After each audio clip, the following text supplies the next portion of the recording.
Hey everyone, welcome to the Drop Podcast. This is our first live episode, so thank you so much for joining us. We're having a good time.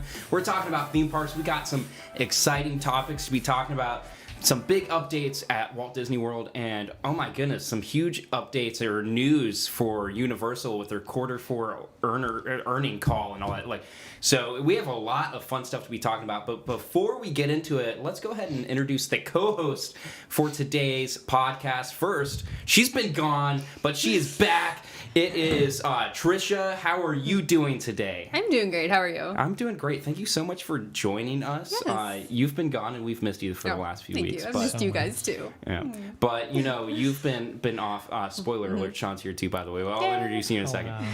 Wow. But you've been gone having fun on a cruise. I have. So I'm not too upset that you were gone, but I am kind of upset because you didn't bring me. Yeah. So sorry. I'll bring you guys next time. Yes, but we're going to get into that because you have a trip report about that to talk about the cruise. So we'll be doing that in a second. But joining Tricia is also Sean. How are you doing, Sean? I'm good. How are you doing? I am doing fantastic. I'm not as good as Tricia because she just got back from a Disney cruise. I know. I'm okay. But we're making it happen out here. We are. We're doing it. We're doing it. All right. right, so let's go ahead and jump into our first topic of the day, and that is this. With Guardians of the Galaxy Cosmic Rewind being set to open in summer of this year, Disney Imagineers are currently making final touches to the attraction. On Monday, January 24th, Walt Disney Imagineering's portfolio executive Zach Ridley announced that crews will begin installing the 51-foot-tall NovaCorp Star Blaster ship that will greet guests at the front of the Cosmic Rewind's entrance. Currently, this ship is nearing the completion of its installation. And real quick, I want to jump in and say I was actually at Epcot the other day, yesterday actually, and I had no clue that they were installing this. I must have missed that he came out and said something about this. So I'm walking past Guardians of the Galaxy, and all of a sudden, bam, there's that massive spaceship. I was like, when did they do that? Yeah. It's ridiculous. If you guys haven't seen it yet, the thing is big. It's 51 feet tall. But let's toss it over to Sean. What do you think about this finally going in? It feels like this thing's been going on for forever. Yeah, you know what? It's been I think 2 to 3 years now, the construction. Has it not? Yeah, it's been quite a while. It was announced in 2017. And then I think they officially halted the Universe of Energy. Sometime I thought in 2017, but I could be something so crazy. Yeah. And then there's big construction around 2019. Yeah, and they ripped out that whole that ride. Allen's Energy. Allen's, and then Universe of Energy. I'm so good at my words tonight. Forgive me. But no, it's been a long time coming. I feel like that whole area has just been kind of just this big collection of shrapnel and just shattered tiles. Whole section of the park, because there's what they're making into the play pavilion as well. So that whole section is like that. It's just been a long time coming, and I'm excited that they're finally doing something that visually we can kind of see, because everything ever since they put up the walls over the actual building that the roller coaster is inside, I feel like there's not really much there to look at least, or even get a sense of what the ride will be like. And it's fun that they added this outdoor element that we can kind of bask in and be like, oh my god, it's actually coming. Yeah, for sure. For me, it's exactly what you just said. It's actually coming. It's the final touches, So because it's the building's been sitting in the state that it's been in for a very long time, but now that we're finally starting to see the outside, the courtyard area that's going to actually greet the guests as they walk in, now that we're starting to see that being finished, it's wow, we're at the final stages of this project and it's happening. So Tricia, for me, that's the big exciting part for me, is to see this. It's not just that they're working on it, but it's that it's coming soon. Yeah, exactly. Yeah. So what do you think about the Starship being installed now, and does it like get you more excited for the attraction? It does. It's like it's another step closer. Yeah. It's been a long time. We need this attraction to open. It's time. It is. It really is. We were talking about, I believe just a few weeks ago, we were talking about this attraction, and we talked a little bit about how there's a rumor going on about how it's had almost $1 billion budget, which would make it the world's most expensive coaster by a factor of 3 times. Yeah. Which is insane to think about. Oh, yeah. So this is like a big project that Disney's really been hyping up for a long time, and just the fact that the pandemic hit has extended exactly that for so long that now that we're finally getting it, it's like we need it.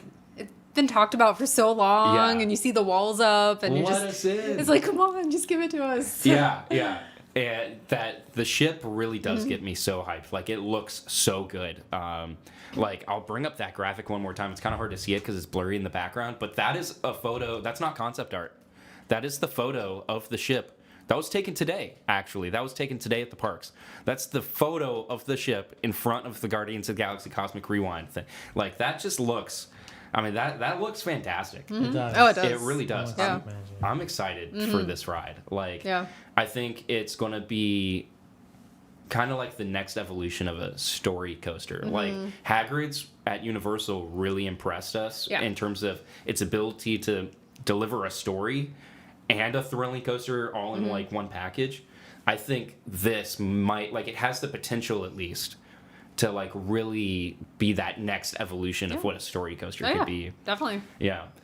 We still don't, I could be wrong, correct me if I'm wrong, but we still don't have like a opening date. We just have a time frame. They said summer. Yeah, that's all right? they're saying. Yeah, so we don't even have a month, let alone a date. Yeah. So hopefully, now that we're seeing so much progress happening, even on the outside of the buildings, making it show ready and all that, hopefully soon we'll have like a good date for that.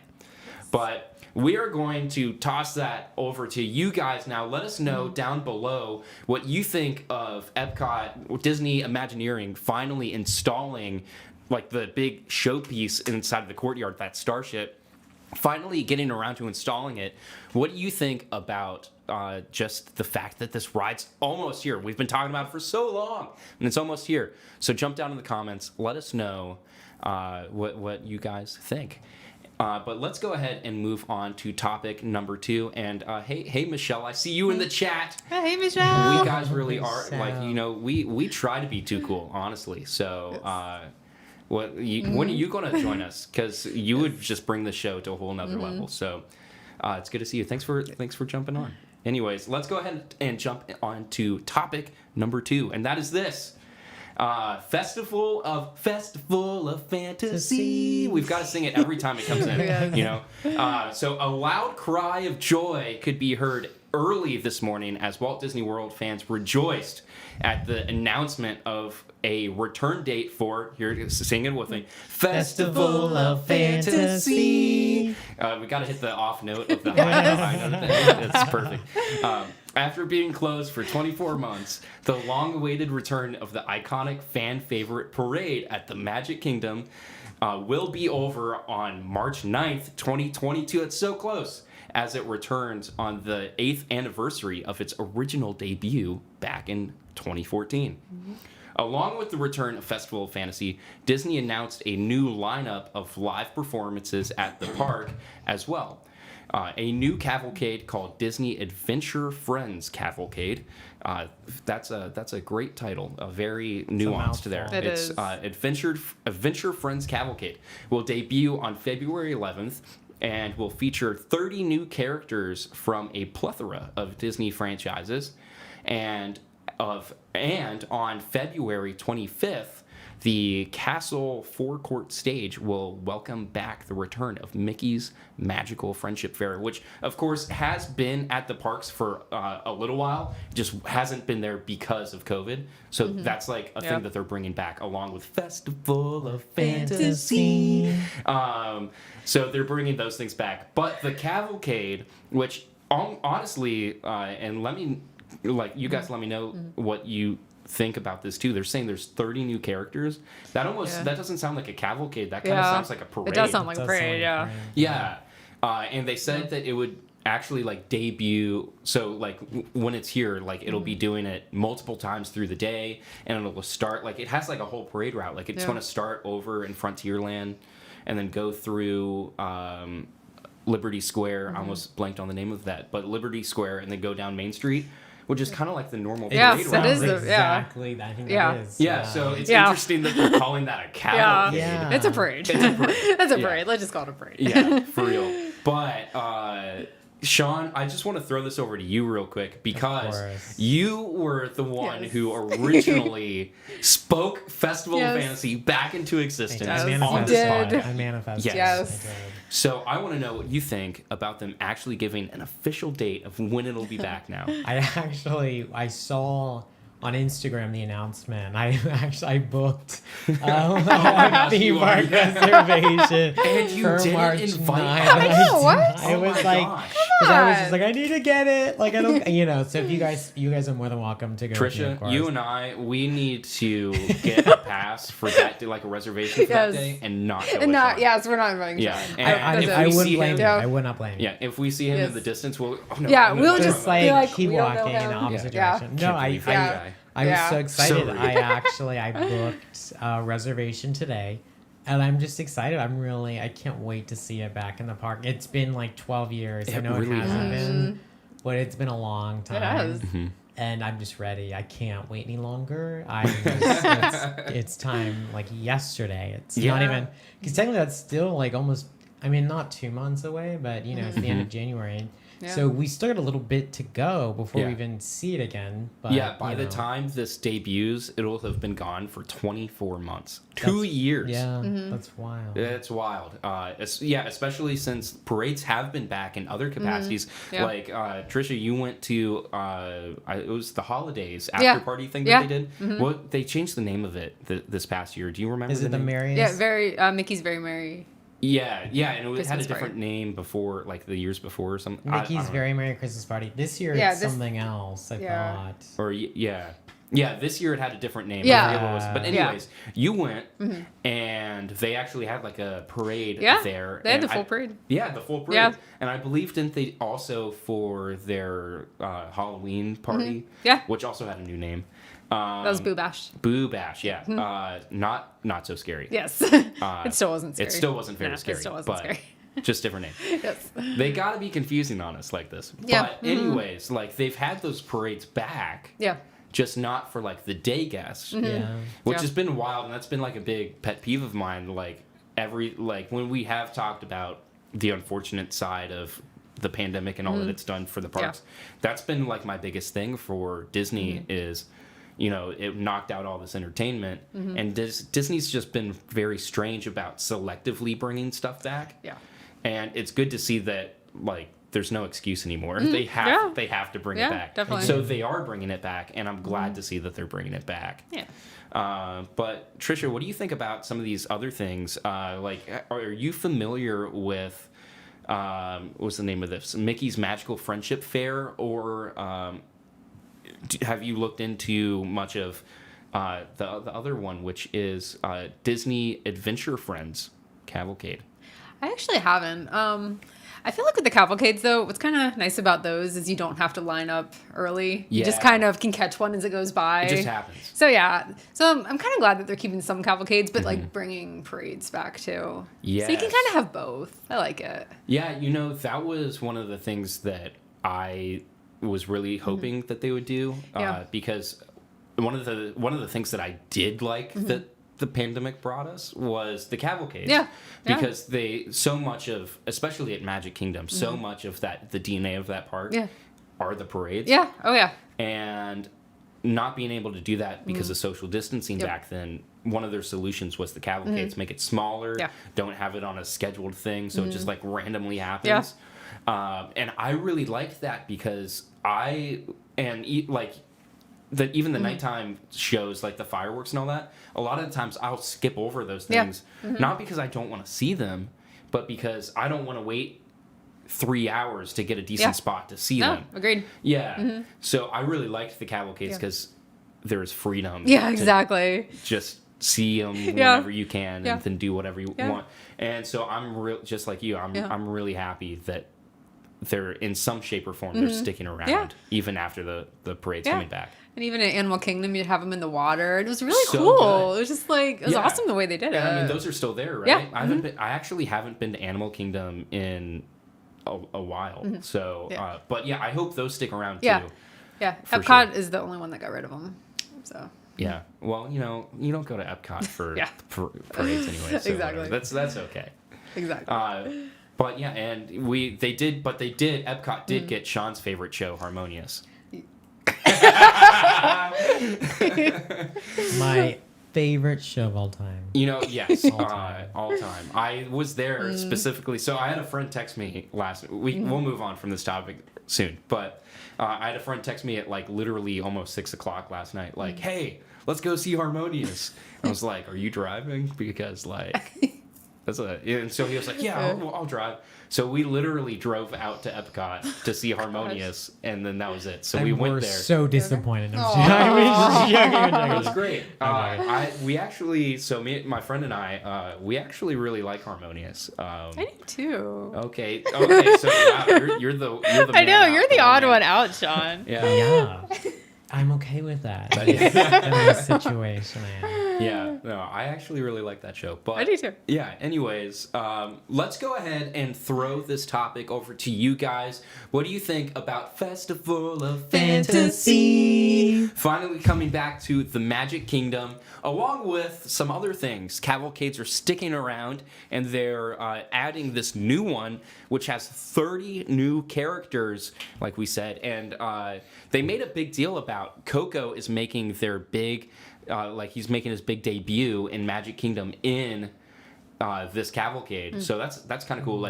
These 30 characters have it's like I said, it's a big wide range. Like we have classic characters and newer characters coming to the park, so that's cool. But let us know what you think down below in the comments about all of the new entertainment that is either coming back, like finally returning, or just is new. Let us know down below what you think. But let's go ahead and move on to this third topic, because it is kind of a longer topic. I want this one to be a little bit more of a discussion. So let's go ahead and dive into this. Comcast just shared their Q4 earnings report, and along with it, a ton of great insights into their parks.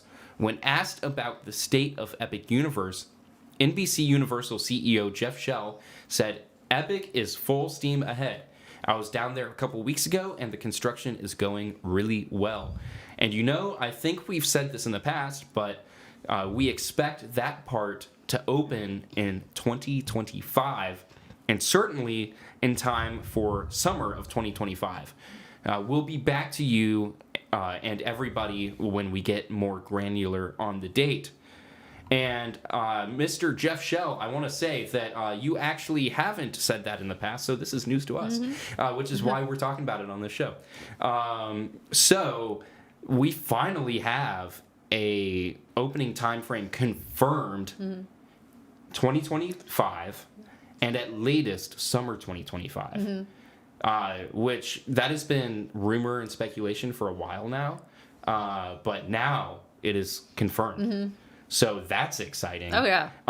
There's a lot in this interview that, it's not an interview. In the Q4 earnings report, there's a lot in there that I want to dive into. So we're going to spend some time really getting into all of that. But before we move on to anything else that he said, I want to kind of talk about specifically Epic Universe and this one small little statement. And if I could just lead this one off real quick, there's a few things in the statement that stand out to me. One, what I just said, he said, let me see if I can just bring this up again real quick. But he said, I think we've said this in the past, but we expect that part to open in 2025. They never really did say that in the past, so that is news. So that's a big thing. Point number one, let's talk about that. Point number two is, it's just a word, but he says part. We expect that part to open in 2025. And I want you guys to kind of let me know what you think about this. But to me, when he says we expect that part to open up, that's interesting to me because back when they announced Epic Universe, they didn't just announce the park and like the hotel that's going to be in the back of it. They announced a few other smaller plans that they have in the future. Like one of the things that they said was they wanted to build a water park somewhere like right next door to Epic Universe, but somewhere further down the road, so it would open up in phases. So we know that there's more plans to this site than just Epic Universe. So I don't know if that was like a slip of the tongue because part and park are such a similar word. Maybe he meant to say we expect that park to open in 2025, but considering that it's more than just a park, it's also a resort. Like it has a hotel in the back and everything, and they have even more plans than just that one park. The fact that he said part is kind of interesting to me because it's like it makes me think, what questions are we not asking yet? Like, what other plans do they have? Like, what if it's just part of what they're working on, but this is like all we're excited about right now? Like, what are the other parts? You know? So I kind of want to like talk about those for just a little bit before we dive into the rest. So Tricia, like, what do you think? Like, you've heard this part of the Q4 earning report. What gets you excited? Like, does this make you more excited, I should say? Does this make you more excited for Epic Universe? The fact that people are officially talking about it. We're officially getting, like, an opening time frame. And it's 3 years away. Is that long? Is that short for you? Like, how does all this make you feel?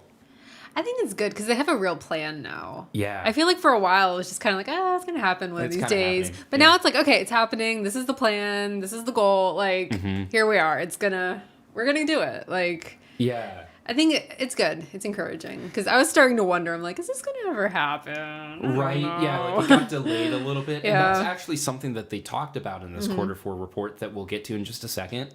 But yeah, like, kind of what we were just saying about Guardians of the Galaxy. Like, we're finally getting that thing that makes you be like, oh, it's happening. Yeah. You know? Exactly. Yeah. So, Sean, what does this information do for you? Like, does this make you more excited? Or are you like, man, 3 years is a long time? I mean, yeah, I know we talked about this a few weeks ago, and it just feels like it's, I don't know, because I remember it was 2023, and then there was, like, talk of 2024, and then there was, I think, a article in the Orlando Sentinel, I don't know, it was Mayor Demings or someone said 2025. And then now it's 2025 still, but I don't know, it feels like it's just so far away. I don't even know if they should talk about it.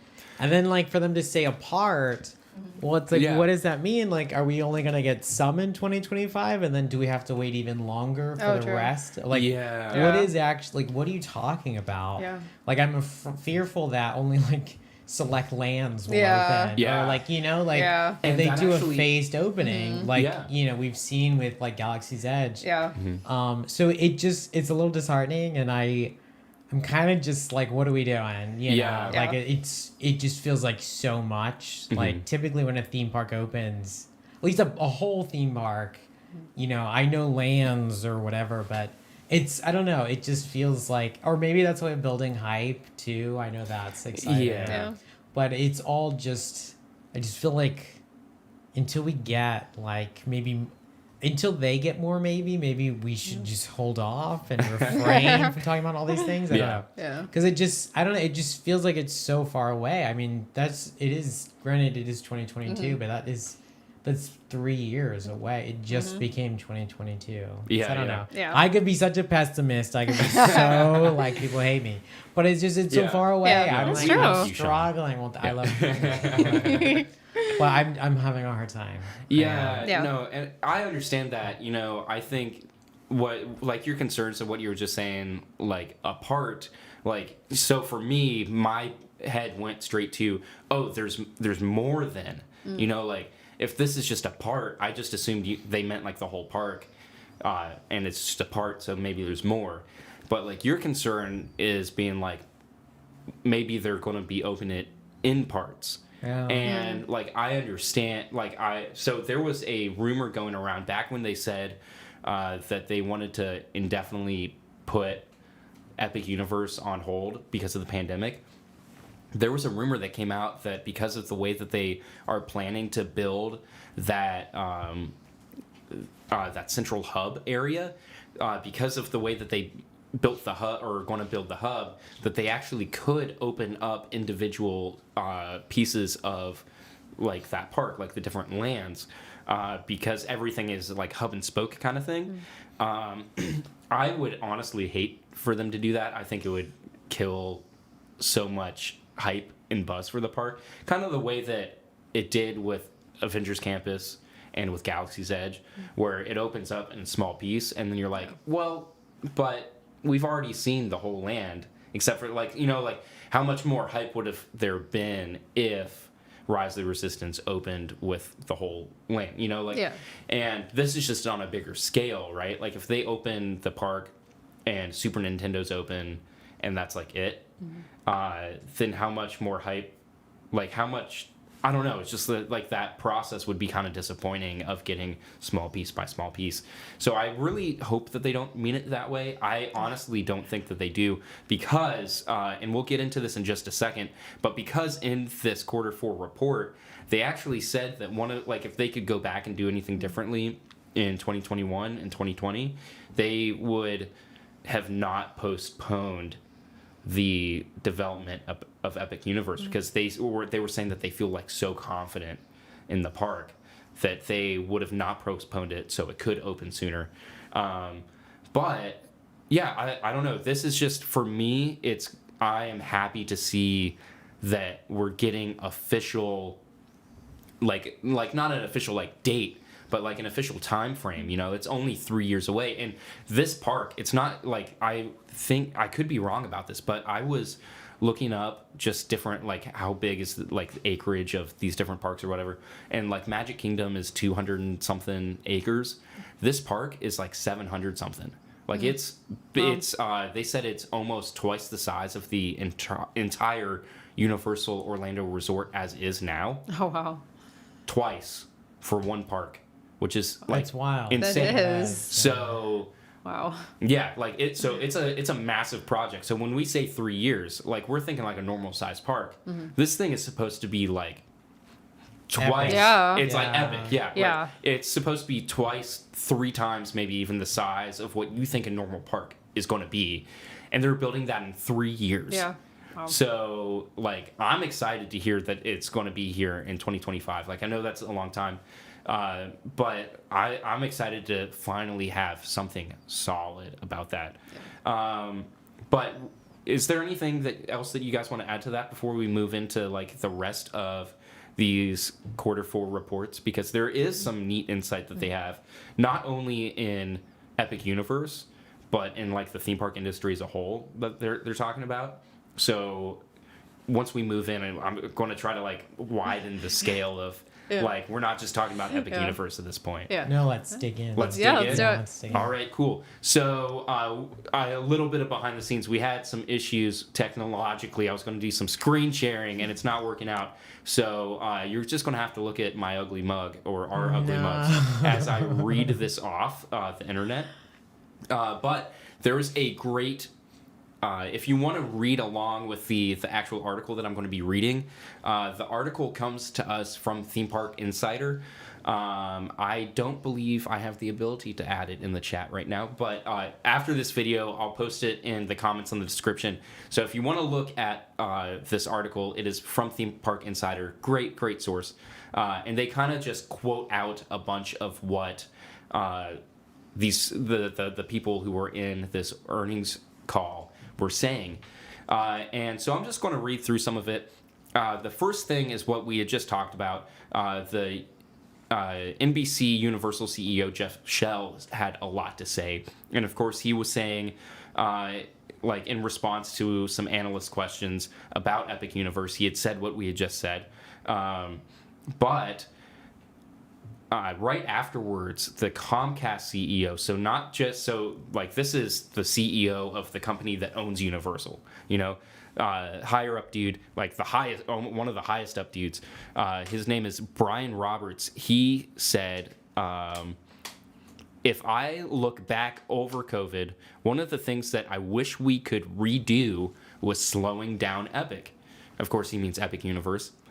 Because I agree, this is a business that if you build wonderful attractions, there is pent-up demand. We're going to make a fabulous park at Epic, and we're full steam. We're going as fast as we can now to make up for lost time. So I just want to break it down like piece by piece. So I'm going to like read a section, and I want us to talk about it, because this to me is very reminiscent of like classic Walt Disney in like the 50s with original Disneyland, where he said, if you build it, they'll come. Yeah. And his philosophy was, if you want people to show up, and if you want people to enjoy what you're doing, and you want people to give you money, then you need to invest money to begin with. Like one of Walt Disney's biggest philosophies was invest in what you're building now, because if you build it right the first time, that's when you're going to see the success later on. And recently, there's actually been a lot of Imagineers even talking about how if you don't build it right the first time, you'll eventually have to go back and put money into fixing it. So why not just build it right in the first place? And that's a lot of the philosophy of like the original Mr. Walt Disney himself. Yeah. And it's wild to me to hear someone who, like, their original business, like, this isn't the NBC Universal guy. This is the Comcast guy. Like, this is the internet service provider guy who doesn't really have a whole lot of experience in theme parks. This is him saying, listen, we know that if you build a good attraction and you do it well, like, if you do it right, then there is so much pent-up demand in this industry for people who just want to have amazing thematical experiences. So if you do it right, they're gonna show up. Yeah. So that's really exciting for me to hear that the highest up dude, the dude who's like there's the person who signs the checks, and then there's this guy. Yeah. You know, like that guy, he has that mindset of let's do it right. Like, so that's really exciting for me to hear. Like, what do you guys think about that quote? I don't know, just any. No, you're fine. I kick Tricia after you. Okay. So, Tricia, what do you think? Sorry, I kind of just threw that to you guys. That's my bad. All right. This is what going live looks like. This is what there's no editing this. Exactly. There's no stopping this train. All right, we're owning it though. Yes. So, what do you think about this quote from CEO Brian Roberts? I think it's good. Like, I like that they want to do it right the first time, and they're not trying to cut corners. They they want it to be right, and I like that. I can respect that. Yeah, and what do you think about, because especially like Sean, you were just talking about that you feel like 3 years is a long time. Yeah. But what do you think about specifically at the end of this quote? He says like we're full steam ahead on this, and we're trying to make up for lost time. Does that shed any light kind of on what you were just talking about being like, oh wow, 3 years, that's kind of a long time? Yeah, I mean, you know what? I feel like it's sweet that he cares so much, and it's amazing, like you had said, like someone so high up in such an esteemed company that has really had very little history in the theme park industry is so excited in their own future and what is to come. And it's incredible that he actually, you know, this person acknowledges the true potential that can come from this industry and like opening a theme park and everything else. And you know, he understands it, and that's really exciting. I don't know, it's all just, I guess it's all crazy. I know at the same time though, you know, just 2 years ago, none of us had ever really experienced a pandemic before. I can say myself, not in my lifetime, you know, and So I realized it was just this really crazy time for really almost every industry around the world. Yeah. We went into this time of unknown, and so I get it's nice that he's kind of like acknowledging this resurgence that's coming in, their construction of this this whole theme park, which is supposed to be amazing. I'm so excited. I guess I don't know. It's weird because it's almost like it's like a second announcement of the park. Yeah. Because they had the initial announcement of like, back in like 2019, whatever. I think it was 2019. Yeah, it sounds about right. And they're like, it'll be 2021, bam, and then like everything happened and then the whole project just felt like it died. Yeah. Yeah. To a lot of people, I feel like everyone I talked to was like, is this actually going to happen? Yeah. Because it just was like, what are we doing? What's happening? Universal Orlando was closed. Walt Disney World was closed. Disneyland was closed for like a year. Yeah, a year. 14 months. 14 months. Yeah. And so like we were in just such a bizarre time. Theme parks were literally closing around the world. Yeah. And so it just feels like I guess maybe that's what they're doing is they're just they're rekindling the excitement. They're rekindling this announcement that unfortunately has been I'm like trying to think of a better phrasing, but just this announcement that was so big and so amazing and that should have been so positive, and unfortunately, COVID just like destroyed it. Yeah. And that's really the reality of it. And so I think they're just trying to bring it all back, that excitement. Yeah, even though it's like it's kind of like they're starting over again. It's weird, but that's how it feels. Interesting that you bring that up like that, because I remember like right when they basically said, "Hey, we're putting an indefinite hold on Epic Universe." Those are like scary words. Those are It is. especially Yeah. for competition. What does that when mean? Disney World is not putting an indefinite hold on things, they're canceling things. Yeah, exactly. And they're canceling things that are much less of a monetary investment. Yeah.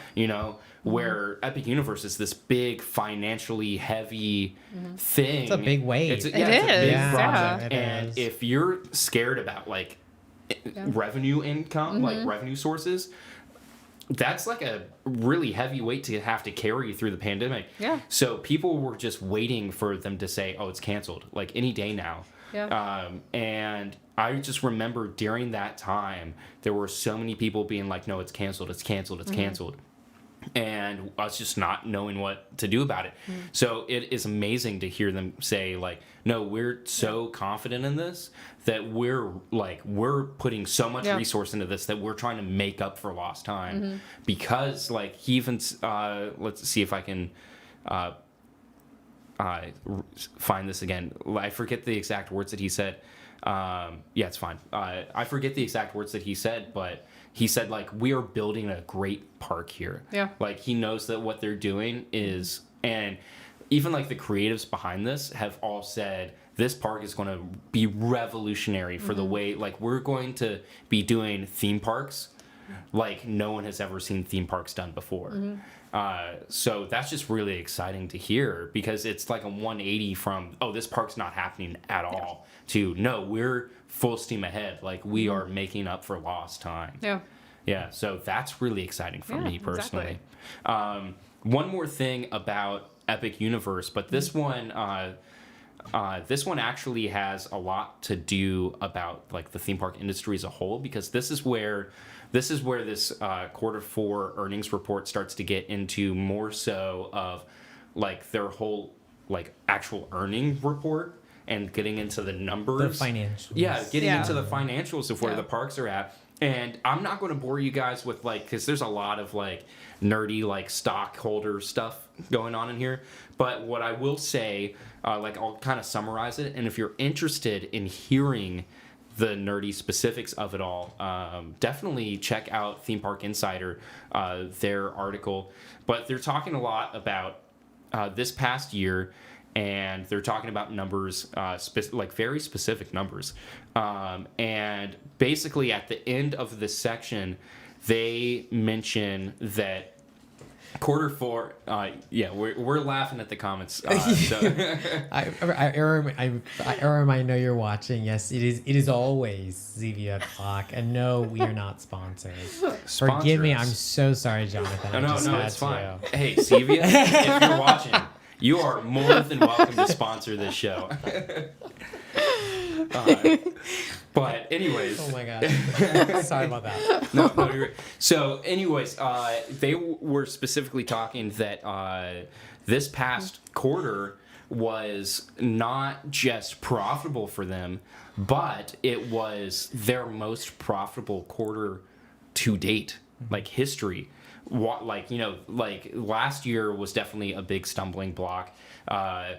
Well, all of it. I say last year, 2020 was definitely a huge stumbling block. In 2021, we finally started to see a resurgence of a financial uptick in the theme parks, which is great because I know a lot of people might have this mindset of why should we care about how much money a theme park makes? They're making billions of dollars. Why should we care? We're not seeing any of it. But I think that this is really important to know and to understand because it directly impacts the way that these corporations do see their parks. The parks are an investment, and if that money flow's not coming in, then they're not going to invest back into it. Yeah.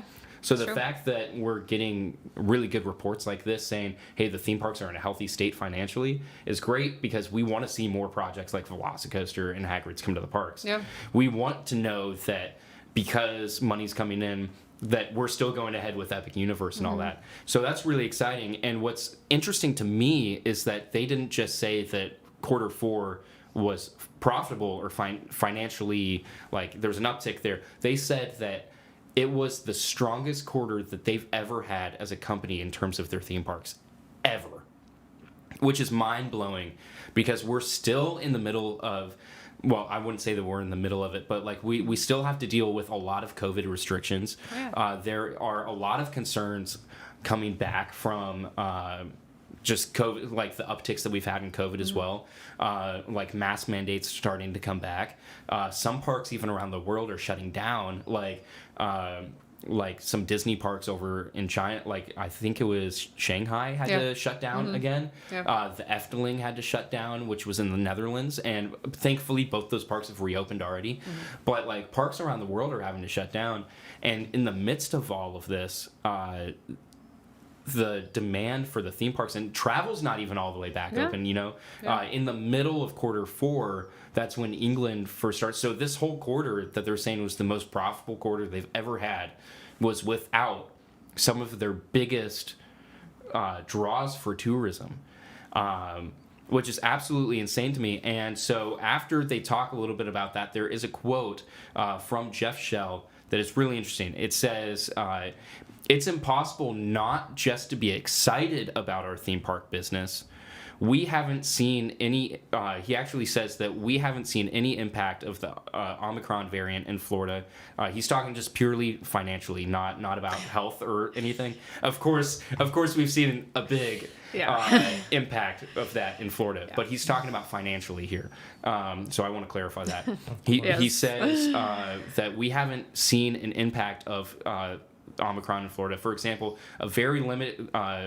he said, for example, and very limited impacts, which we've seen in the past in Hollywood and Japan. So everything's kind of going in the right direction. I think part of that, by the way, is because we continue to invest in our attractions. This is the important part that I think is really interesting here. He says, part of that is because we've continued to invest in our attractions during the pandemic with the Velocicoaster in Orlando and with Secret Life of Pets in Hollywood and Nintendo in Japan, which is doing really well and has led that park to rebound really, really quickly. So all signs are pointing up in our theme park business, and I agree we have a lot of growth going ahead of us. So I think he keeps on going on to say a little bit more, but I want to just stop there for a little bit and talk about that in regards to everything we just said. We're seeing not just that they're moving ahead with things, but like they seem really excited. Like I don't think I've ever seen.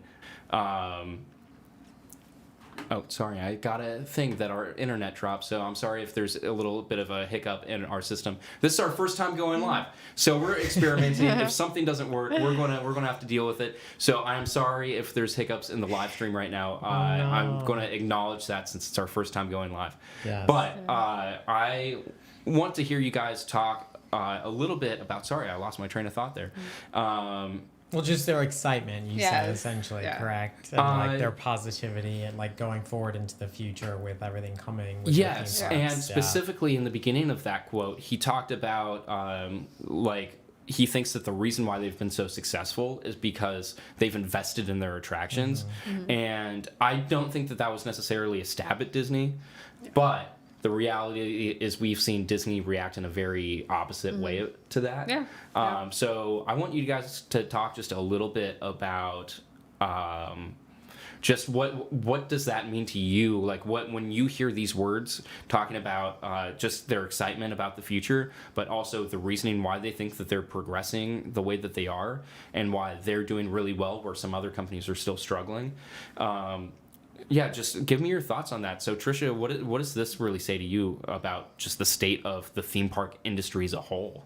I think it's a good sign for them moving forward. Yeah. The thing is, a lot of people don't realize how much money the theme parks did lose during COVID. Yeah. And so I think it's good that they're excited about the future and that they're just like, okay, we had these plans before and we're going to keep with them and we're as excited about it as you all are. Yeah. And I think it's a good sign. Yeah. I think that's a really great sign too. I'm sorry. I was totally the camera was on Sean that night. I'm sorry. I'm over here worried about screen making sure that our time. I connection's love still the good. screen time. Hey, we're live. I look a little bit different in that shot. Yeah. Why does Tricia look different? Why is her mouth not moving? But yeah, no, I completely agree with everything you were just saying. I feel horrible now. Anyways, we're going to cut to Sean. Hey, Sean. So there it is. Well, first, yeah, go for it. Yeah. Well, no, I guess to kind of piggyback. First of all, yes, you better hook me up because I'm looking forward to that sponsorship because I've invested a small fortune in Zevia. Yes. I mean, oh my God, you as should you see should. my refrigerator. My refrigerator is wild. But anyway, but you know what? Oh yeah, it's full of White Claw. It There's is no Zevia. Just White Claw. It's full of many things. many beverages. You know what? I know that is my catchphrase. Yeah. You know what? I don't know. Like I feel like yes, like they've spent a lot of money. They're doing all these things. It's exciting, but I also know a really big reason for these calls is to build excitement and to bring awareness to all the things that a company is doing to better itself. Yeah. So, like a lot of it, I'm sure it probably not to like be like Mr. just like negativity. Because I promise I'm not most days.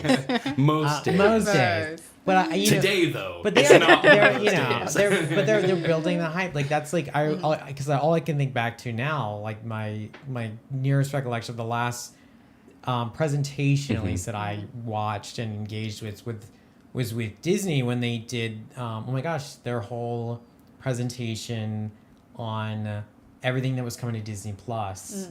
And they announced like they dropped like all these series. They announced like it was 6 different Star Wars series and this and that and these original films and like it's building the hype and that's what they're doing. They're building the hype and I think they just want people to know like we're still here. Like we're still doing it. Yeah. Like don't forget. And I appreciate that and you know what, in their defense, like I don't blame them. I feel like it makes sense. Like because the fact of the matter is, I feel like a lot of people did forget about Epic Universe because they didn't really think anything was to come of it. Like, if you look at all that was supposed to come to Epcot and is now not coming to Epcot. Yeah.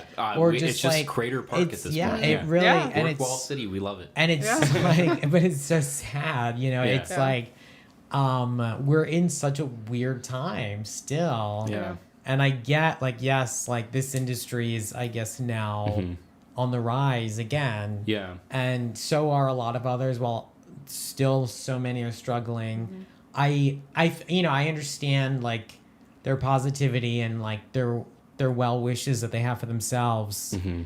Do I think some of it is just like PR fluff? Yes, but like that's just part of it. Yeah. Like I guess until I see it, I'm gonna have a hard time. Well, That's for me, I guess what really stands out for me is like when just in the last few years, like if you take a look at the investor meeting calls that Disney has had, and the only reason why I'm bringing up Disney specifically is because they're Universal's biggest competitor. I'm not trying to throw shade or compare one-on-one specifically for any reason, just financially they're their biggest competitor. So you look at Disney's earning calls, and a lot of their earning calls are very like scripted. It's like, we are so excited for you to see this because our creatives are hard at work doing this. And it's like, it's very scripted, and it doesn't matter how you ask the question. It's like, oh, this is the generated response. And what stands out to me in this interview is like just how genuinely, like you can tell that it's not scripted. Like he's genuinely saying like, oh, it's impossible to like not be excited about what's going on. Like that's literally a quote. He's like, it's impossible to not be excited about the future of our industry right now. And so he's even talking about later on, he says, also, I should mention that we're very happy with Beijing. People love the park, and when travel opens up in China after the Olympics, we are really optimistic about that park long term, so everything is going well and trending in the right direction. Like, just, I don't know, like there's something about just the way that he's saying these things. It's not just... yeah, investors invest more money, like, trust us, we're not going to lose you money, like, it's not, like, scripted, like, let's, like, just say all the right things. Like, you can tell that these people are actually genuinely, like, no, like, we thought that this industry was going down in the pandemic, but you guys, like, the people love this stuff so much that we didn't just have a good quarter, we had the best quarter we've ever had, and we are so excited. And normally in these quarterly reports, like we get maybe a little bit here and there about Universal, because Comcast is just such a huge company that Universal honestly is just such a small portion of what they do. So we only get a little bit. But in this quarter 4 report, you can tell they're just so excited. Like, we got so much stuff. Like, I'm telling you, this is literally 10% of the stuff that we could be talking about. Like, I had to skip over so much stuff in here just because there's so much. And that's what gets me excited. Like, I would love to hear leadership at Disney actually be genuinely overly excited about the things that are coming up, instead of behind the scenes kind of like pulling things, and then when they get out in front of the crowd having this very scripted response. It just makes that, like, I don't know, it just like, it makes me excited again about the theme parks. Like, the last 2 years have been a lot of concern, and this is like that first fresh wind that we've had blow into the industry, being like, oh no, like, there's things to be excited about. It's not just that like attractions are opening and that's exciting, but even a few weeks ago, like, we were talking about, hey, these are the things that are coming up, and that's really exciting, but we don't know what's coming up after them. Like, these are the things that were announced in 2019 before the pandemic hit. There's not a lot to be excited about that have been announced since the pandemic. So once these things actually open, like once Guardians of the Galaxy opens, once Tron opens, if it ever does, which, by the way, Universal today had a field day with that. I don't know if you saw that. I saw that. They were like, they posted 2025, and then someone commented or whatever, and was like, when's Tron opening? And Universal was like 2073 or something like that. Like, Universal was just taking their shots, and I love it. Universal Twitter is the best. But this was kind of like that first fresh wind of like, oh, maybe there is stuff. Like, once that thing does open that has been announced, like, at least on the Universal end of things, like, there's still stuff to be excited about. Like, for so long we've had this concern of, but is everything just going to be dead for the next 10 years at the theme parks? And this is kind of ensuring us, like, no, like there is a lot happening. Like even like I know it was just one word that I picked out of a sentence, out of a paragraph, but him saying part. Yeah. This is just a part of what we're doing. That is so exciting. And then to hear the rest of his interview just be so overjoyed and overexcited and just hyped about the future, like he's an executive, you know, like he's not a creative. You're getting an executive this excited about what's happening. Yeah. Like, I just can't imagine how excited the creatives are to have leadership that is this excited about what's happening. Like, I don't remember really an era where the executive leadership of a theme park was so for spending money in a theme park. Like, this is really what he's saying. He's like, we are excited to spend money in this theme park. We're excited to invest in this theme park. We're excited to build this theme park right the first time, like our first shot. We're excited to go above and beyond and do those extra things to make this genuinely an epic universe. And I just don't remember an era where theme parks really had that sort of excitement from their like executive leadership since maybe like the first few years of Michael Eisner at Disney. And even like if we talk about like other than that, like actually Walt Disney himself. So to hear this coming from Universal is just, and the fact that I love Universal so much, like I do, it's just so exciting for me personally. But anyways, I think that's kind of it. Like, I think we've kind of exhausted this topic. I don't know. I'm just so excited about the future now. Like, genuinely, this was a fresh wind. Yeah. And I feel like we've been waiting for this for so long. Like, it's just been uncertainty for 2 years. And this is like, come on, guys. Give it to me. I'm ready. We're excited. So, I'm super happy about that. But now, we're going to be moving on. But before we do, let us know your thoughts on just this whole, like, I know this was big. It started off as a topic specifically about Epic Universe, but really, there's ramifications to this statement that I feel like will echo through the theme park industry for a long time, because Universal's just doing it a little different than all the other theme parks, and they're really proving to be an industry leader. So go ahead and jump in the comments and let us know what you think about this whole topic, whether it's about Epic Universe or how it affects the theme park industry as a whole. Let us know your thoughts down below. We would love to have a conversation with you specifically on your thoughts. But now, we have a trip report, because Tricia, you've been gone from us for so long. You finally returned. Yes. And we have you provided us with some great content over your cruise. So let's go ahead and just tell us a little bit about like what was the cruise, why, and just what was it? Yeah. Tell us a little bit about your experience. Yes. Go. So it was Star Wars Day at Sea on the Disney Fantasy. Oh my gosh! Like, okay, so a little behind the scenes story about it. My grandparents both passed away last year, and they left us money for our dream vacation. And we had always talked about Star Wars Day at Sea with them. And it was the exact amount of money we needed for it. Wow. So it was just it was special to be able to do this like in memory of them and in honor of them. Yeah. Wow, that's so special.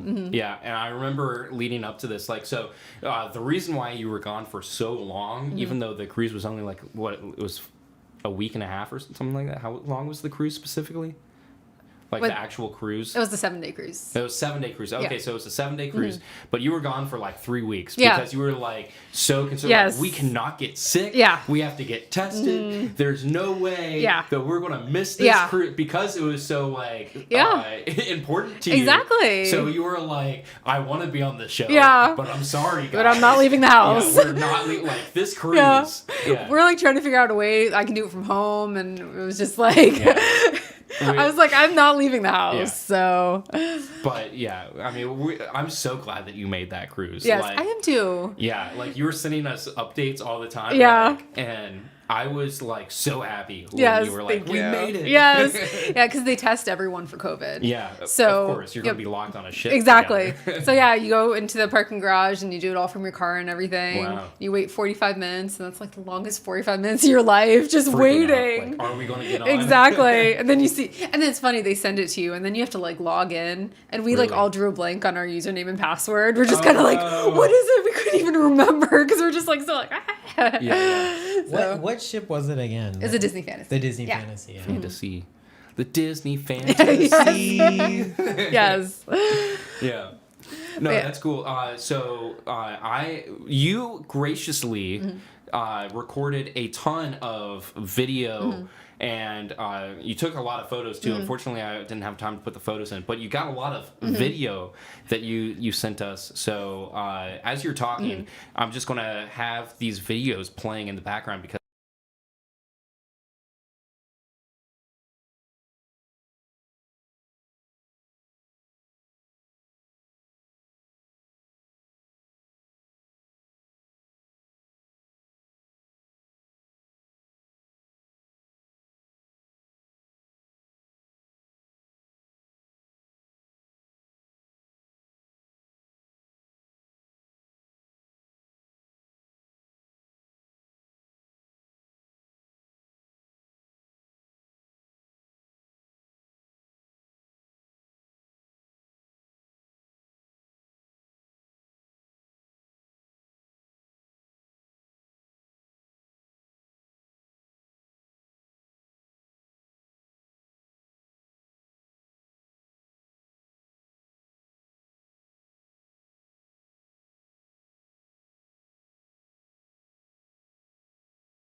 Oh no, we hear someone said there was no audio, so oh no. It's Logan. Oh my Literally, god.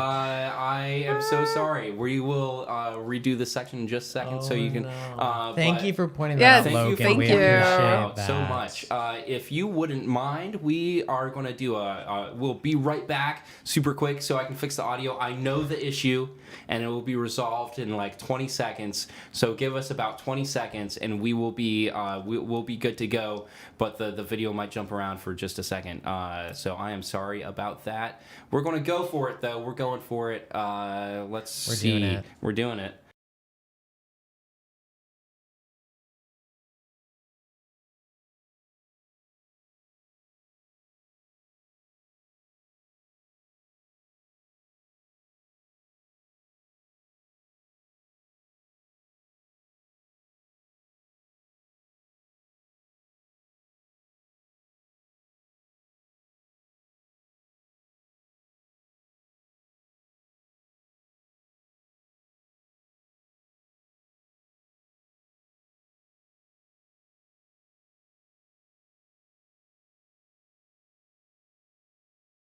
There it is. Hey, okay, I've got to do this for a few more, so I'm so sorry about this. Logan, I don't know if you're still watching, but if you are, could you verify that we now have audio? Yes, please. Or anyone, Yes. if anyone is watching. Okay, because we should have audio for all of these now. So now that there should be audio in all of these, so it might take about 20 seconds to catch up with the stream. But anyways, we are good to go, I believe. So let's go ahead. I'm so sorry that I'm going to have to ask you to do this, Tricia, but if you could just... awesome. Yes, you there got we a thumbs up. We're good to Thank go. you. Thank you so Logan. much. Oh my You God, guys you're are the amazing. best. I'm Thank sorry you, it took us a Logan. while to catch that, but all right. We're doing it. So, Tricia... yeah, give us your experience on the Disney fantasy. It's going to be one of those shows from here on. Okay. Yeah, but thank you for pointing that out. Anyways, Yes. okay, so I forget where we were at, but Yes.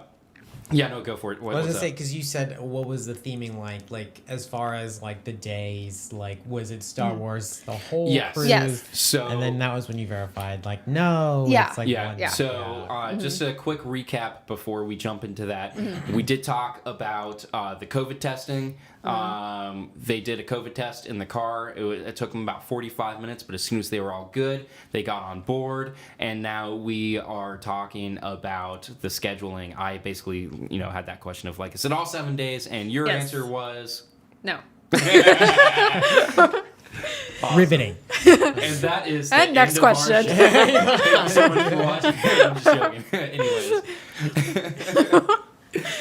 But no, it was one specific Star Wars day at sea. Okay. So there were characters walking around, and I think I got some videos of that. But yeah, there's just like, stormtroopers will come up and like question you and ask like what you're doing and who your loyalties are to, and like if you've seen anyone, That's cool. So kind of like what you would expect from Galaxy's Edge. Yes. In terms of that. Definitely. But on a cruise ship. Definitely. That's cool. Yeah. One thing I love about Disney Cruise Line is you have the same server team your entire stay. Okay. And so you get like really attached to your servers because you see them every day. You get to know them. Yeah. Like they get to know, what foods you like. And, like they were like telling us about their family. There's this one guy, Farzan. He was our head server. And so they work for 4 months on and 3 months off. Oh, wow. Okay. And ours was his last trip before he got to go home to his wife. And he was just like telling us all nice. about That's her. sweet. And it was just like, That's at the end of it, he was so excited because he knew he got to go back to his family. And, you get attached to them. And Yeah. I can't imagine that. That sounds really cool, honestly. But Yeah. kind of like bittersweet by the time you leave. you leave and you're just like, you're sad. You're just kind of like, am I ever going to see you again? But what was funny was our very first cruise in 2019, we had a server named Romaine, and he was on the Disney Dream. And my mom was in Cabanas, which is like the buffet style restaurant. Okay. And she had to get silverware. She comes running back and she's like, I think Romaine was in there. And we're like, wait, what? She's like, I'm pretty sure it was him. So we all go in. Yeah. And we're like, hi. And he looked at us and he's like, I remember you guys. That's we're just so like, cool. That's really cute. That's super sweet. yeah, it was just like, Yeah. and he remembered it was from 2019, and like he like remembered details about us, and we're just like, how do you remember That's us? so Like, nice. yeah. You guys have like this thing about just like getting like really personal attachments to people. Yeah. Like you guys are insane with like the boardwalk and Yes, everything too. yeah. So that's really cool that Yeah. the cruise ship is kind of like that Definitely, too. Yeah. definitely.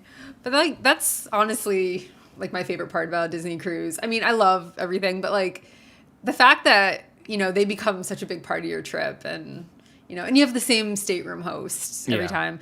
We had this guy named Eric, and so a lot of what people will do is they'll put magnets up on their door, just to, like decorate, their door. Yeah. Well, we printed some magnets, pictures of my grandparents, and right away, and we had a big thing that said "in memory of," and then we had photos of them. Wow.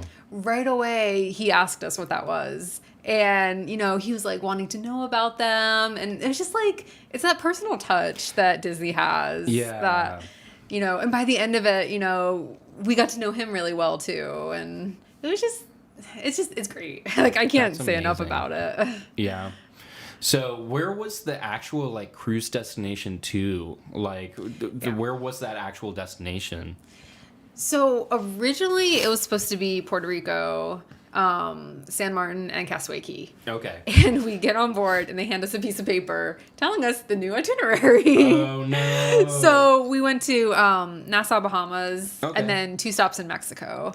And we were supposed to go to Castaway Cay, but the water was really, really rough, and they couldn't dock safely. Oh, wow. So a lot of people were disappointed about that because Castaway Cay is like... It's iconic. It is. Yeah, like that's what they're known yeah. for. Exactly. Beauty, So, yeah, grace, exactly. Like everything. Exactly.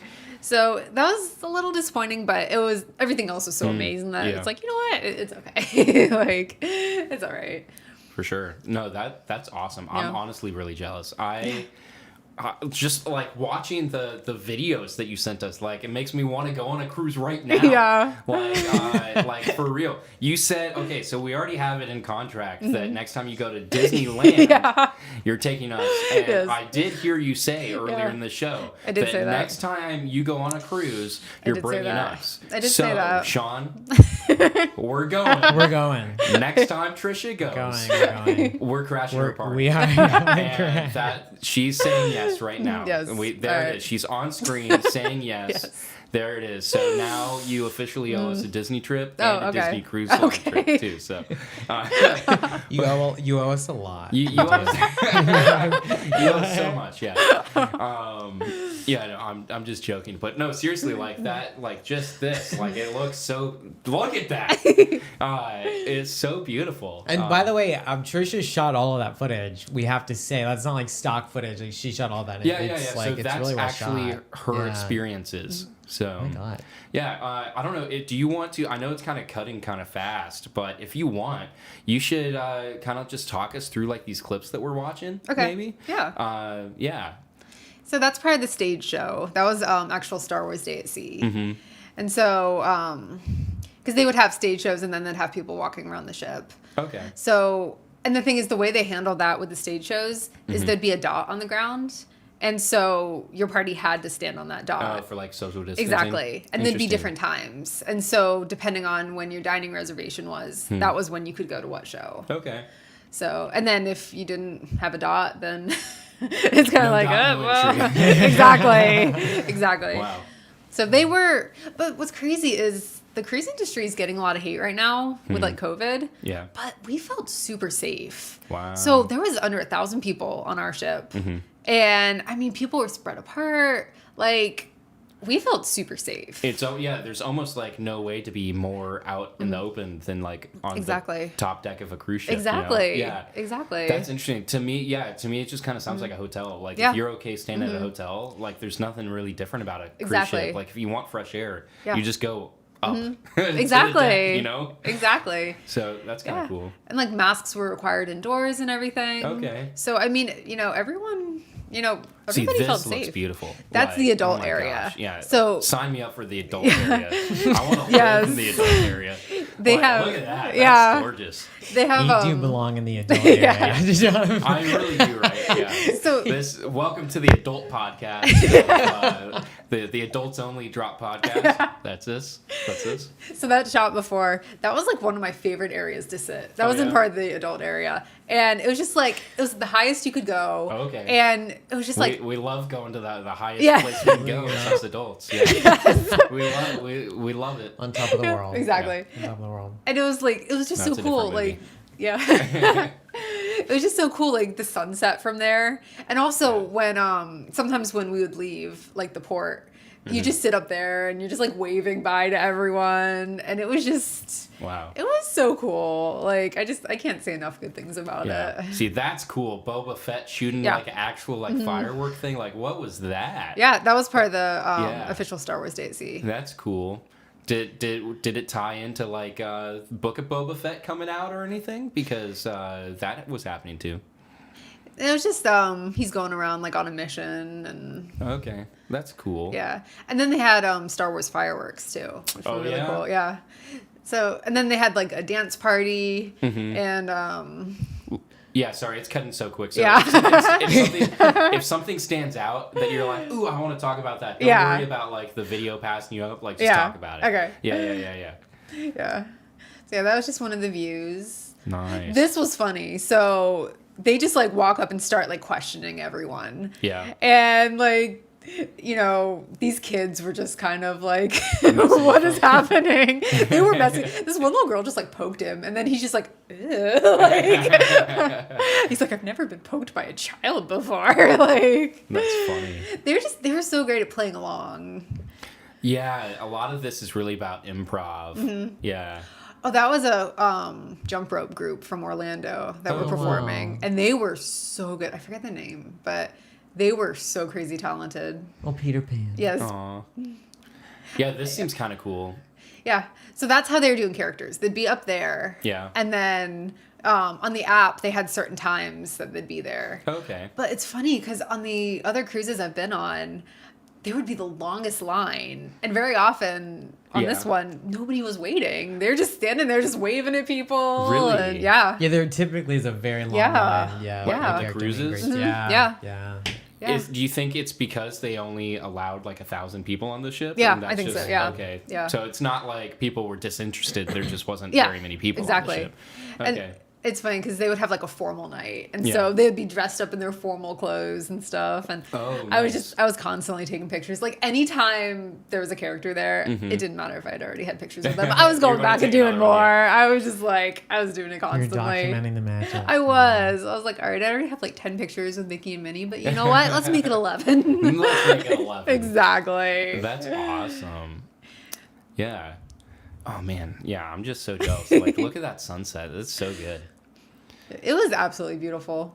There was one day where it was just like super windy up there. And so it was, you know, we're like on the highest level, and my dad just kind of looks down and he's just like, eh. He's like, what if we fall in? Oh man. Yeah. Then you're basically just gonna be Jack from Titanic. That's what's gonna happen there. Exactly. You know, we could hold on. We were gonna make the promise to hold on, but as soon as you're gone, we're letting go. That's what's gonna happen. Yeah. Exactly. Yeah. So, this is in Mexico? That was the Bahamas. That was That Bahamas, was yeah. Bahamas, okay. Yeah. I am uncultured. I've actually never. No, been. I recognize the Atlantis. That was Yeah. the only reason. Yeah. I've never been on a cruise. Period. Like not even just a Disney cruise. Like I've never been on a cruise. Yeah. Period. So like Yeah. I'm kind of like super jealous. But you know, so don't ignore me and my my unculturedness. Well, it's funny too. Is it's like we got to the Bahamas and we got off the ship and then we just kind of walked around for a second and we're Yeah. like, I want to go back on. Really? Yeah. Like the ship was that good. We love or- the ship that much. Wow. And they have the aqueduct, which is this water slide that goes around like the whole top of the ship. Oh, cool. And we did that so many times because it was just a cool view. Mm-hmm. And it was just, there was no wait or anything. And so, but it's just like, we one time like did it in the middle of the ocean because you could just see the water all around. Oh, wow. We would sometimes do it if we were at the port because you know it was so cool, like just getting a different scenery because it's this clear slide. Yeah. So you can just see everything all around you. So it's like the better version of that one slide at what's Aquatica. Yeah. Yeah. Oh yeah, definitely. Yeah, Way better. Definitely way better than that Way one. better. That's awesome. Cool. Well, thank you so much for sharing these videos and sharing your experiences. Like, just makes me want to get on a Disney cruise. You know? Yeah. Yeah. Like, but anyways, yeah. Like, is there really anything else that like stands out to you from that cruise that you're like, I have to say this before we go, or yeah. I just say it is worth the money because the thing is is. it's expensive, but if it's the kind of thing that you save up for, it's worth it. Yeah. It really is. Like Were it is. they running any special like deals because of COVID right now, or no? No. Okay, so it was like the same standard price. Yeah. Thing is, they haven't like said they're getting rid of it, but I have a feeling they're gonna get rid of Star Wars Day at Sea. Interesting. So, because they're gonna be on the Wish, I think it is. There's a whole Star Wars section, Yeah. and so, and then they just And they really are pushing like the Wish Yeah. a lot Yeah. right now. and they also just announced Pixar Day at Sea, which is okay. coming. They did. Yeah, which is coming next year on the Disney Fantasy. Okay. So I have a feeling it's a replacement. Yeah, it kind of feels like it. Yeah. So I mean, Disney hasn't said anything. That's just my like assumption, but Okay. I You're just starting a rumor. And everything. it's like I could feel it in my gut. Like Well, it's last time we said something like that, we actually got We it. manifested We it, manifested it. Yeah. So be careful. Be careful what you manifest. All right. But Marvel Day at Sea is coming back. They announced that. I did hear that. Yeah. That's exciting. Have you ever done a Marvel Day Yeah. at Sea? Mm-hmm. How do you compare that to like a Star Wars Day at Sea? So I actually had like not seen any of the Marvel movies at the time. What? Which I have since. But I wish I had seen them before, because then it would have made a lot more sense. This is not a movie podcast. Yeah.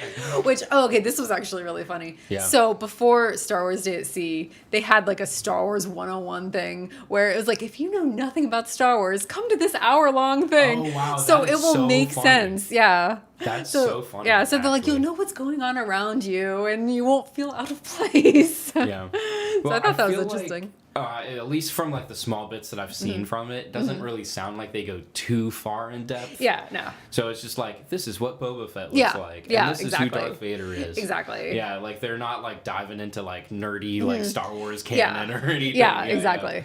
Yeah. So I mean that's kind of cool though. Yeah. So do you think if you compare like Galaxy's Edge and Star Wars weekends and all the stuff that we've had at the parks already to Star Wars Day at Sea, how do you feel like it lines up? Do you think it's pretty similar, or do you think like there's a different experience that you get with Star Wars at Sea? I think it is a different experience, but I'm not saying like one is better than the other. Okay. So what's cool about Star Wars Day at Sea is like you're away from everything. I Yeah. mean, you're just in the middle of the ocean. So it's just kind of, I don't know, it's just a different experience. Okay, yeah, you're kind of like locked into it a Yeah. little bit more. Exactly. Yeah. Exactly. And you know, you have to like pay for Wi-Fi and there's no cell service or Oh, that's anything. horrible. Yeah, So you just don't have Wi-Fi then. yeah, exactly. And so it's just kind of, you know, you're away from everything and you can just really take it in and you're not Okay. being distracted by anything. Yeah, for sure. So that's actually one thing I love about a cruise too, is you are able to kind of escape from the world for a few days. And I actually kind of love that. That's great. So Yeah, no, I would love to have the experience to do like a Disney cruise or just Yeah. a cruise in general. Like Yeah. honestly, like I would love to do a Disney cruise, but like the videos that you were showing, like let's see if I can just like the videos that you were showing of just like the cruise. I don't know if any of them are going to pop up anytime soon, but just like the videos that you were showing of the cruise itself, like not even necessarily like the Disney specific stuff, like the Star Wars stuff. Like this is really cool, and the character meet and greets. But this, like I'm looking at this, and like, dude, I Yeah. would chill up there, yeah. all day long. Oh, yeah. I would love that. You know, Yes. so like I'm excited to just eventually one day be able to do a cruise period because that Yeah. looks amazing. Yeah. Whether it's Disney or something else, but yeah, no, that looks great. Yeah. And I'm glad you were able to go. Yes, because I thank know you. it meant so much. Yeah. It was more It than really just did. a cruise. It really was. Yeah. It was a really good way to, you know, honor my grandparents. Yeah, that's awesome. And there was like little signs that they were there with us. So Oh, yeah. we didn't pick our room number. And we kind of just like gave a general idea, but we kind of let Disney pick. And so we had 9564. And my grandparents were both 95 and they were married 64 years. Oh wow. So that's it's just sweet. like little things like that. It was just kind of like they were there with us, you know? Yeah, So that's so beautiful. yeah. Yeah. Well, thank you so much for sharing that experience with Yeah, us thank you. and showing those videos. Sorry, guys, who are listening to the audio version, because we actually do have a handful of people that listen to the audio. So I'm sorry that you weren't able to see the videos, but hopefully we were able to explain kind of like the overall experience well enough. But thank you for those videos. It was great being able to just kind of like get a little bit more of an in-depth look at what a Disney cruise actually is instead of just seeing the promos. But yeah. But anyways, I think that is going to end the podcast tonight. So let's go around and just say what's going on and where people can find you. We'll start with Sean. Where can people find you? And thank you so much for joining us, by the way. Thank you for having me. And you can find me on Instagram at Sean Spazzato. Awesome. And Tricia, again, thank you so much for just sharing all of your experiences on the Disney Cruise Line. And we are so glad that you are back. Thank you. It's good to be back. The podcast is not the same without you. I missed you guys. We I missed really you too. did. Yeah, every week while we were setting up stuff, we were like, no, Tricia, Yeah. to do the lights. I'm sure. can't believe we have to set all this stuff up without her. Like, come on. No. We were genuinely saying how much we missed you, having you here and all that. So we're glad that you're back. Yeah, but thank you. we're the worst. I'm sorry. But where can people find you on social media? So I'm on Instagram, and it's Tricia611. Nice. Awesome. Yes. And you can find me at pretty much any social media platform at John Holt 96. And I just want to say thank you guys so much for watching. This has been our first live show, so I'm sorry there was a little bit of a hiccup here and there, but we're just going for We got we're through live. it. We got it. Yes. Yeah. We made it. Thank you again, Logan. We really appreciate Yes, it. thank you. And thank you, Logan. Thank you, everyone else who joined and commented and just had a great time talking about the parks with us. Yeah. We are going to work on the bugs that happen, and we're hoping to get this to be a weekly live show. So if you enjoyed this show, definitely be sure to subscribe and hit the bell icon to be notified when we do a live broadcast. We're thinking Tuesdays at 8. But, we're figuring that all out. Don't hold us to it, but we're thinking about it. But, yeah, be sure to subscribe so you have all of that latest information. And follow us on social media, the ones that we just dropped, because if you are interested in joining us live once a week, that's where you'll be able to find out exactly where all that info is. But, again, thank you so much for watching. And until next time, guys, remember, the adventure lives on.